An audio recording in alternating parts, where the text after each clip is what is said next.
পাঁচটি লক্ষণ দেখলে বুঝবেন আপনার শরীরের রক্তের সাথে জিন মিশে আছে।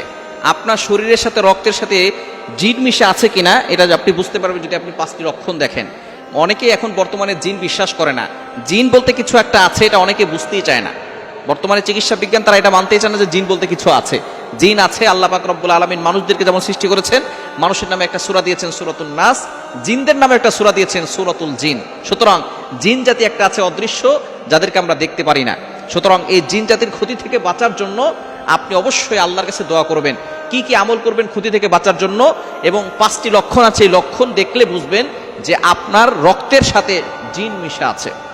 এক নম্বর লক্ষণ হচ্ছে, যদি আপনি দেখেন যে আপনার শরীরের ভিতর থেকে রক্ত কমে যাচ্ছে, দিন দিন আপনার শরীরের ভিতর থেকে রক্ত কমে যাচ্ছে, যদি আপনি এমন দেখেন এবং চিকিৎসকের কাছে যান এবং তারা যদি দেখে যে রক্ত কমে যাচ্ছে কিন্তু কি কারণে রক্ত যাচ্ছে সেটা যদি ডাক্তাররা বের করতে না পারে কোনো রিপোর্টে, তাহলে মনে করবেন কোনো জিন আপনার রক্তের সাথে মিশে আছে, যে আপনার রক্তগুলো খেয়ে নিচ্ছে, যার কারণে আপনার শরীরে রক্ত কমে যাচ্ছে এবং আপনি আস্তে আস্তে দুর্বল হয়ে পড়তেছেন। যদি আপনি দেখেন শরীরে রক্ত কমে যাচ্ছে, তাহলে মনে করবেন আপনার শরীরের রক্তের সাথে জিন মিশে আছে। সাথে সাথে আপনি ট্রিটমেন্ট নেবেন। কি কি আমল করবেন এই লক্ষণগুলো দেখলে আমি শেষে বলে দিচ্ছি। দ্বিতীয় নম্বর লক্ষণ হচ্ছে, যদি আপনার প্রতিটি পশমের গোড়ায় গোড়ায় ব্যথা করে এবং আপনি বুঝেন যে প্রতিটি পশমের গোড়ায় গোড়ায় কি যেন হাঁটছে, পিপিলিকার মতো, অথবা কি যেন চলাফেরা করতেছে, যদি এটা আপনি বুঝতে পারেন তাহলে বুঝবেন যে হয়তো কোনো জিন আপনার রক্তের সাথে মিশে আছে। তিন নাম্বার হচ্ছে আপনার স্মৃতিশক্তি দুর্বল হয়ে যাওয়া। আপনি আগে স্মৃতিশক্তি ভালো ছিল, হঠাৎ করে আপনার স্মৃতিশক্তি দুর্বল হয়ে গেছে। এবং চার নাম্বার লক্ষণ হলো, যদি দেখেন যে আপনার সবসময় মাথা ঘোরায়, মাথা সবসময় ব্যথা করে, মাথা ঘোরায়, মাথা বারবার হয়ে থাকে এবং অনেক ধরনের অস্বস্তি ফিল হয়, কোনো কিছুই ভালো লাগে না, ঘরে ভালো লাগে না, দোকানে থাকলে দোকানে ভালো লাগে না, বাহিরে ভালো লাগে না, কোনো জায়গায় আপনার ভালো লাগতেছে না, যদি এরকম মনে হয় তাহলে মনে করবেন কেউ আপনাকে নষ্ট করতেছে অথবা কোনো জিন আপনার রক্তের সাথে মিশে আছে। এবং পাঁচ নাম্বার হচ্ছে হঠাৎ রেগে যাওয়া। এরূপ যদি আপনার থাকে, আগে ছিল না এখন হঠাৎ করে রেগে যাচ্ছেন, এটা যদি আপনার থাকে মনে করবেন কোনো জিন আপনার রক্তের সাথে মিশে গেছে। এই পাঁচটি লক্ষণ দেখলে বুঝবেন।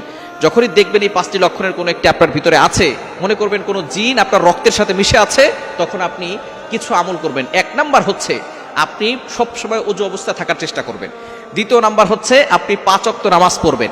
তিন নাম্বার 5 ওয়াক্ত নামাজের পরে শরীর বন্ধ রাখবেন। আয়াতুল কুরসি সূরা বাকারা 255 নম্বর আয়াত, 3 নম্বর পারার 1 নম্বর পৃষ্ঠার 8, 9, 10, 11, 12 নম্বর লাইনগুলোতে রয়েছে সূরা বাকারা 255 নম্বর আয়াত। এই আয়াতটি হচ্ছে আয়াতুল কুরসি, এটা একবার পড়বেন। আর সূরা কাফিরুন একবার, সূরা ইখলাস একবার, সূরা ফালাক একবার, সূরা নাস একবার, এটা পড়ে হাতে ফু দিবেন। আর প্রথমে বুকে ফু দিবেন, তারপরে হাতে ফু দিয়ে পুরো শরীরে মাসাজ করে দিবেন। শরীর বন্ধ থাকবে, দুনিয়ার কোনো শক্তি আপনাকে ক্ষতি করতে পারবে না। এবং রাতের বেলা ঘুমানোর সময় ওযু করে ঘুমাবেন আর আয়াতুল কুরসি 4 কুল পরে বুকে ফু দিবেন আর হাতে ফু দিয়ে পুরো শরীরে মাসাজ করবেন। ইনশাআল্লাহ কোনো জিন বলেন, মানুষ বলেন, দুষ্ট জিন বলেন, দুষ্ট মানুষ বলেন, ব্ল্যাক ম্যাজিক বলেন, জাদুটোনা বলেন, কুফরি কালাম বলেন, কোনো শক্তি আপনাকে ক্ষতি করতে পারবে না। জিনের আক্রমণ থেকে আপনি বাঁচতে পারবেন। আপনাকে আল্লাহ পাক রব্বুল আলামিন সকল ধরনের অনিষ্ট থেকে আল্লাহ আপনাকে হেফাজত করুন।